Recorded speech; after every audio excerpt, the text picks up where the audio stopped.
Can you tell how many people have been shot? I think 2 children. There's a girl running down the street, and she says that her stepfather is killing everybody in her house. On June 15, 2023, the police of Monroe Township, Ohio, received several disturbing 911 calls. The police were called to reports of weapons fire at a family home in Clermont County. The neighbors had been understandably tense at hearing those shots. In a community where everyone knew each other's names, it was unusual and worrying to hear so many sirens. One neighbor said, I was sitting in the garage here, and all of a sudden I hear boom, boom, and at like 5 more, I'm like, that's 7 shots. That's shot. There's no way. So I was freaking out like this before I got ready and everything. And I don't know, man.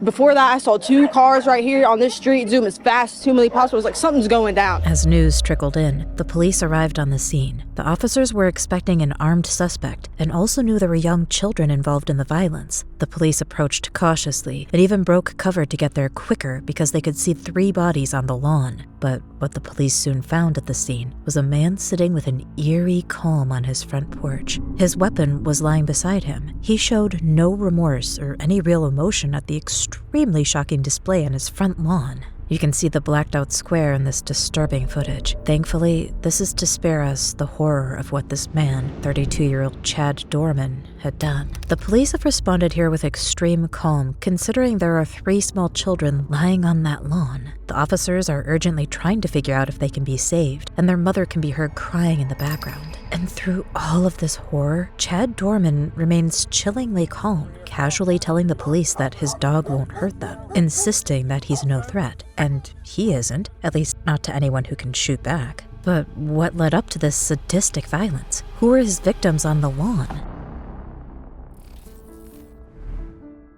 Chad Dorman had 3 sons, 4 and 7, and a stepdaughter. They lived together with their mom, Laura. The oldest boy was Clayton, aged 7, loved building Legos, go-karting, and playing with his beloved dog, Gatlin. Hunter, aged 4, liked catching frogs and playing baseball. He called his mom and sister pretty girls and loved giving gifts to everyone. Chase, aged 3, adored swings and wanted to play basketball like the rest of his brothers and sisters. The family were all well known around Clermont County. The 2 older boys and their stepsister were all on the local T-ball and Little League teams. One coach taught the 4-year-old. Number 7, he was a funny kid.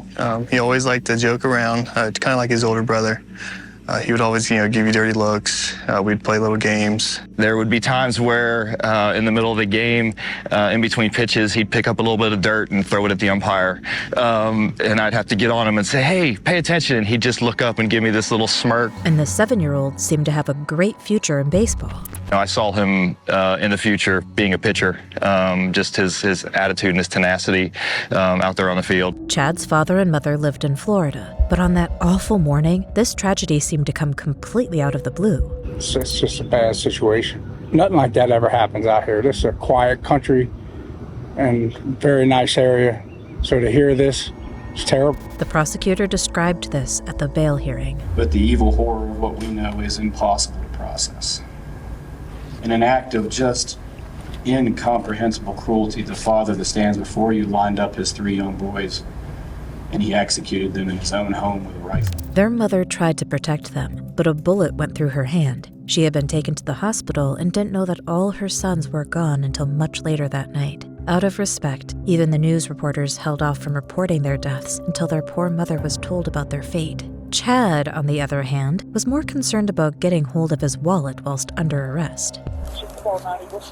Can you get the wallet out of my back pocket? Shut up, dude. You had the right to remain silent. The officer's restraint is almost unbelievable, but would Chad Dorman be made to face what he'd done? Barely a week after his arrest, Chad's trial hearings began in late June 2023. Chad did make bail, but was ultimately held on a bond of $20 million. This is the highest bail ever recorded, and it's obvious no one wanted to risk him getting away. At the hearing, you can see that Chad is wearing a bulletproof vest. What he did was so absolutely awful that it's quite likely that someone would have tried to make him pay for his crimes long before the courts did. As the list of his crimes was read out, Chad finally got emotional about what had happened, or perhaps just at what lay ahead in jail. With a case this horrific, you have to wonder, How could anyone have seen this coming? It's clear that Chad's weird reaction right after being arrested only makes him seem more disturbed. He started to hit his head against a wall. And it wasn't the first time he'd been to that room, because there were more than a few red flags in Chad's daily life. In the years leading up to this horrible crime, he was clearly capable of hideous things. Disturbingly, Chad is recorded putting his hands around his own father's throat back in 2010. This got him arrested for DV, so he'd already been arrested and processed once before. However, his father later dropped these charges entirely less than a year later, and that case never went any further, although it probably explains why both of Chad's parents moved away to Florida. Neighbors also confirmed that Chad was often aggressive toward his family. His neighbor, Richard Kincannon, reported that there wasn't a day he didn't yell at his wife and kids out there. What would he yell? All times. Chad had a really hideous temper, and it never seemed to let up. He was just angry, yelling at her all the time, treating her like... Despite those warning signs, nobody would have dreamed that a father could do something like this to his own sons. It's impossible to imagine what their mom is going through, and the local community is still reeling. But what happened on that awful Thursday, right before the police were called? More details have emerged, and this part is extremely dark and disturbing. So please be warned, it won't be easy to hear this. It's horrifying that one of the boys even made a run for it. His fear must have been overwhelming, but his father was unmoved and kept going. We know that one of the boys was able to flee into a field near the home. And again, we know from his admission, father hunted that boy down, drug him back to the property, and executed him in front of witnesses. Chasing his son down certainly removes the idea that Chad just did this on a whim.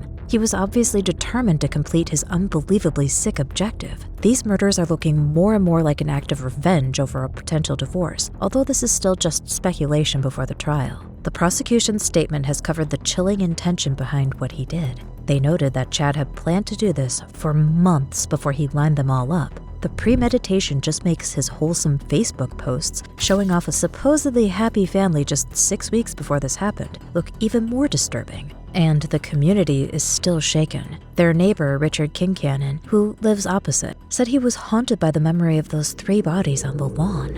I still see the babies sitting in the yard, laying in the yard. One was right there by the tree, right by the road, not even 20 feet from the road right there. This is where that dude laid him. Laid the one up there right beside that silver truck to the left of the tire, about 5 foot.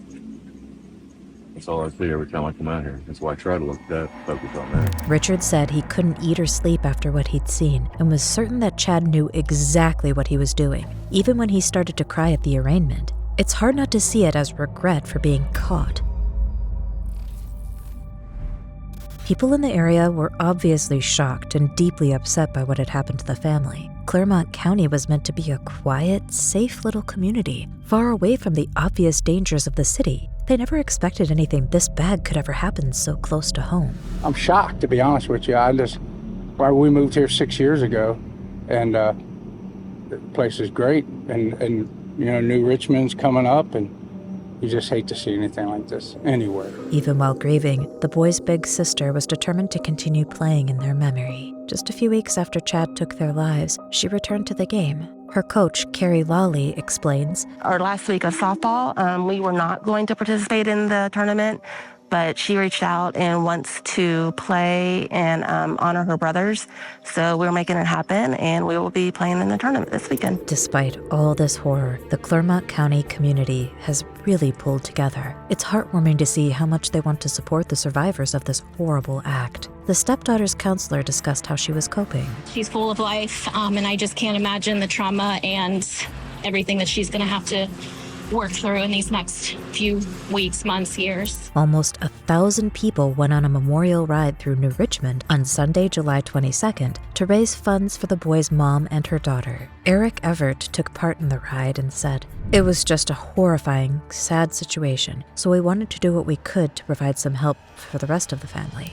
The boy's aunt also started a GoFundMe page that raised over $250,000 to help her sister and niece with living expenses and very necessary trauma therapy. But what price is Chad going to pay for this disgusting crime? their neighbor was pretty sure what justice he should face. He knew what he was doing.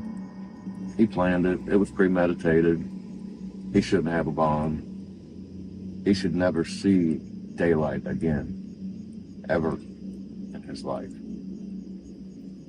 And I think they should execute him the same way he did his son. Despite this, and despite confessing to the police on the body cam footage, Chad had the nerve to plead not guilty in court on June 23rd. But the prosecutor shares the neighbor's views. I can't go into a whole lot of facts, all right, because this is a penalty case, and my goal is to have this man executed for slaughtering these 3 little boys. They're really seeking for Chad to pay the ultimate penalty for this. For a man who only seems to cry for himself, that feels like far more than he deserves. And even if he just ends up in prison for the rest of his sorry life, it's likely he'll need full-time prosecution from other prisoners inside. At the time of this video, the gag order on the lawyers means there probably won't be much more information about the case until the full trial begins. So we'll return then to find out the judge's verdict, which will probably be after September 22nd, 2023. Thank you so much for watching. I really love knowing what you think about these cases, so do write and let me know your thoughts in the comment section below.